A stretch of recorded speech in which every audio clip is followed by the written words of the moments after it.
Olá, pessoal. Hoje eu gostaria de comentar com vocês o lançamento do documentário O Golpista do Tinder. Se você ainda não viu, veja e depois assista esse vídeo.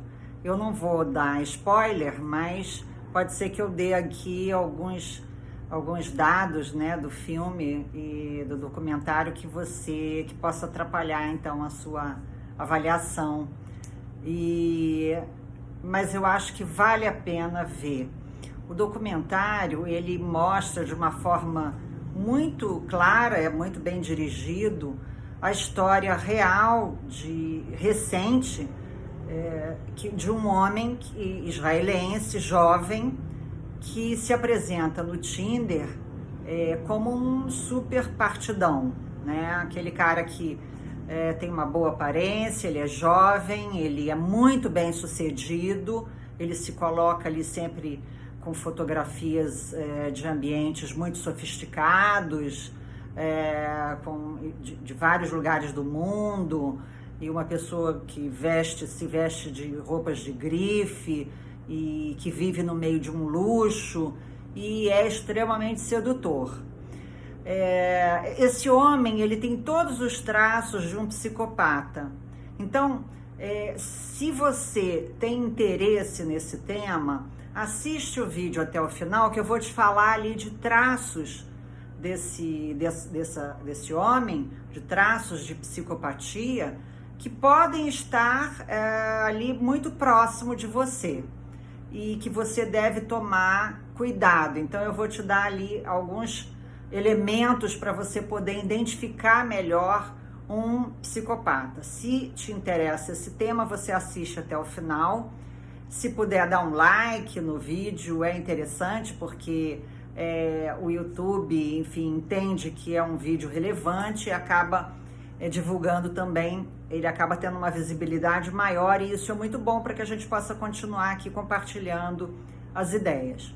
Enfim, então o documentário, ele fala de um homem israelense que se apresenta dessa forma, como eu falei, de uma forma extremamente sedutora.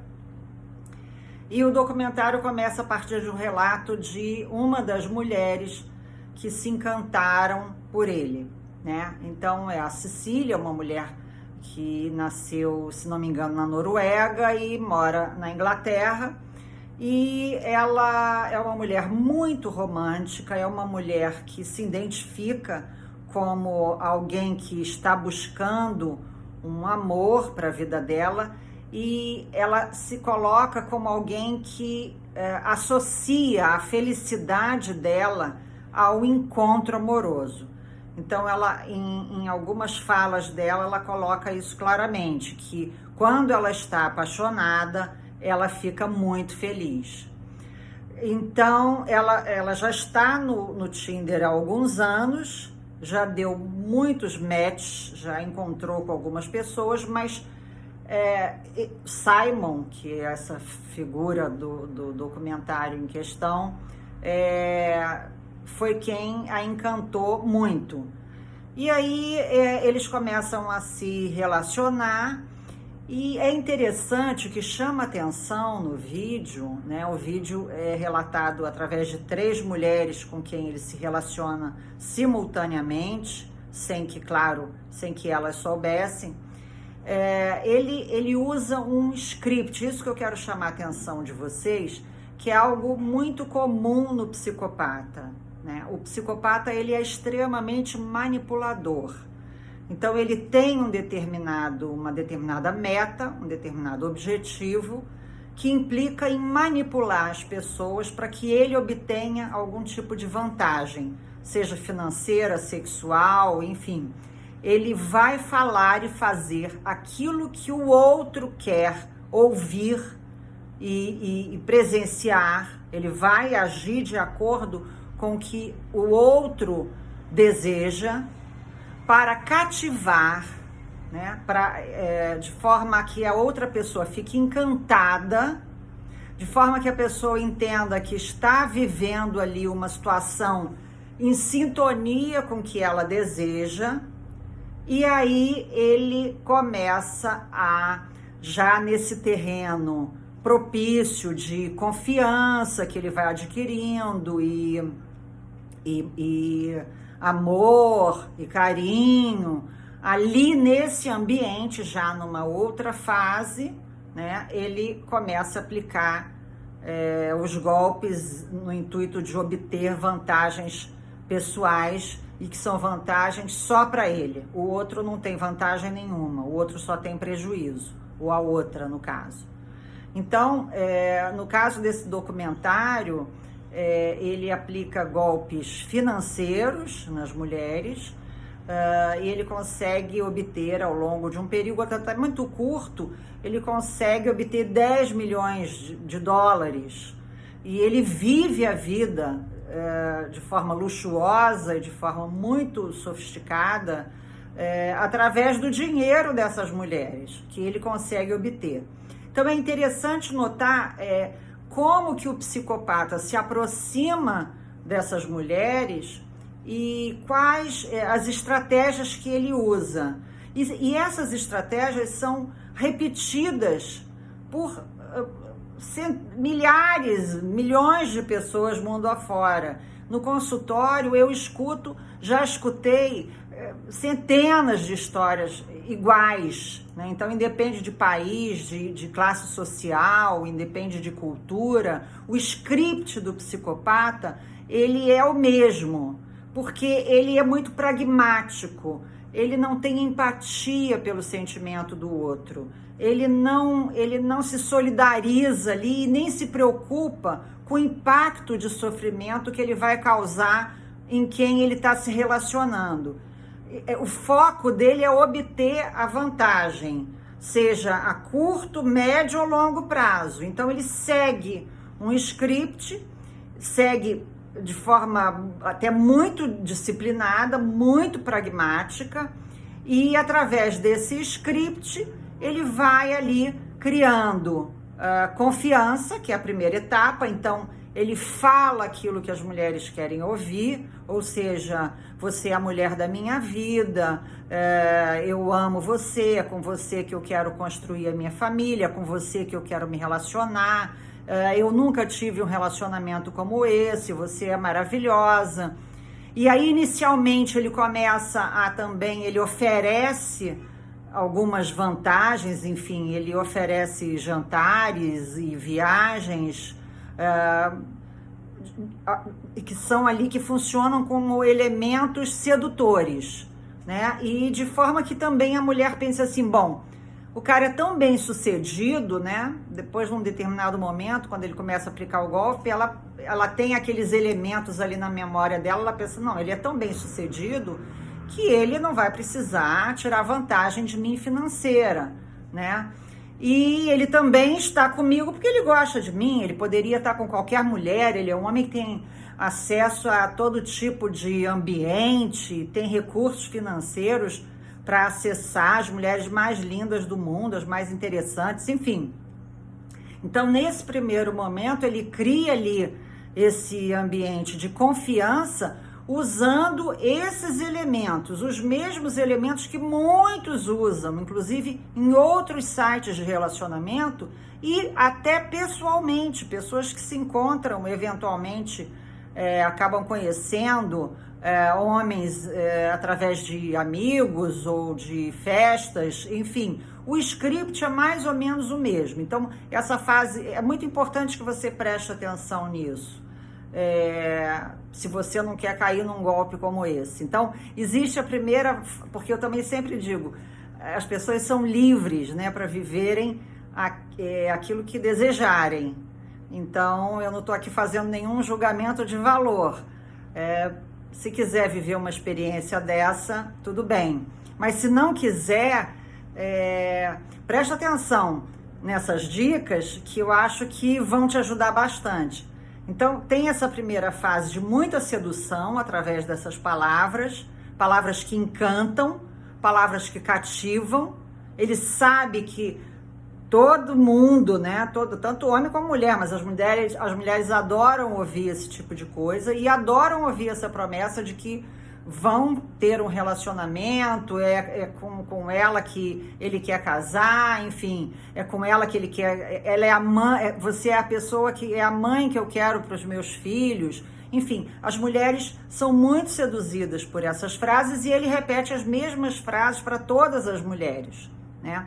E aí, dentro desse ambiente já de proximidade, de intimidade, né, após terem relações sexuais, inclusive mais intimidade e tal, dentro desse ambiente de confiança e de carinho, ele começa a... Isso ele faz simultaneamente com mulheres em outras cidades. Eu já ouvi inúmeras histórias como essa também, de homens que têm várias famílias em várias cidades, né? E aí ele se envolve com outras mulheres, ele faz isso simultaneamente em outras cidades ali da Europa. Nesse caso, esse homem atua na Europa. E aí, ele em seguida, ele começa a lançar uma ideia de que, aliás, é uma ideia que ele lança desde o início, que ele tem uma atividade que é muito lucrativa, mas que é um pouco perigosa também, que envolve ali algumas transações escusas. Então, eventualmente, ele tem que tomar cuidado, ele tem que mudar de cidade. Então, ele já prepara ali a mulher com essa história, dizendo que, em função da atividade dele, às vezes ele corre risco.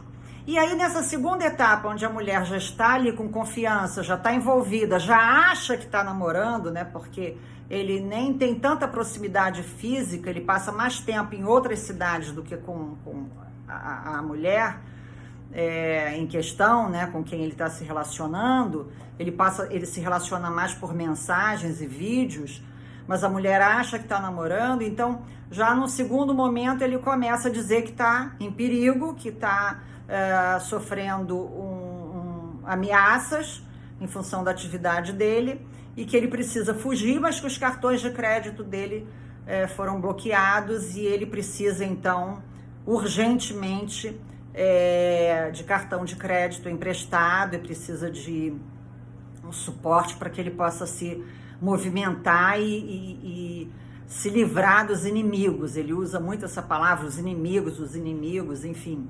Ele está sempre correndo risco de vida. E aí a mulher fala, poxa, mas como que eu não vou ajudar uma pessoa que eu amo, uma pessoa que é o meu namorado, uma pessoa que tem me proporcionado momentos tão bons, eu vou fazer de tudo para ajudar. Geralmente as mulheres se comportam, essas mulheres em questão do documentário se comportam assim. E aí com isso elas dão cartão de crédito, elas fazem empréstimo, enfim, assumem dívidas estratosféricas para poder atender ali o pedido do Simon, e é com esse dinheiro que ele vive essa vida de ostentação, essa vida luxuosa, né, que ele alega que está pedindo em função de estar correndo risco de vida. Ele inclusive filma ali situações de risco. Ele coloca ketchup, ou sei lá, sangue para dizer que foi ferido, o segurança dele foi ferido. Então ele coloca o mesmo vídeo também para as outras mulheres, ele já tem esse script todo formado para mostrar a dramaticidade da situação e a mulher fica apavorada. Poxa, meu Deus, eu tenho que ajudá-lo, ele está correndo risco de vida, enfim. E depois que ele obtém uma determinada quantia, e ele diz que vai pagar, elas acreditam, porque ele é milionário, a princípio, né? Ele é um homem que já provou que é milionário, provou através dos carros que ele tem, das roupas, das viagens, dos restaurantes, não sei o quê. Então, ele diz que vai pagar e manda cheques, e diz que fez depósitos, mas esses cheques nunca são compensados, são sem fundos, e as transferências também nunca ocorrem. Então, as mulheres estão devendo até hoje, enfim, vocês vão ver, quem não viu, vai ver o documentário, vai ver o desfecho dessa história, que é impressionante, né? No final das contas, as mulheres é que têm prejuízo muito maior, ele foi punido muito pouco, não tem muito, como diz o próprio documentário, é um crime quase que perfeito, né? Porque não tem, ele comete o crime com nomes, ele troca de nomes, ele tem vários passaportes, então é difícil rastrear. E, de certa forma, também elas deram dinheiro para ele por livre e espontânea vontade, embora estivessem sofrendo uma pressão emocional. Então vai aqui a dica, como eu falei já durante o vídeo, eu acho que cada um de nós é livre para viver absolutamente tudo que a gente quiser. Eu não tenho esse tipo de...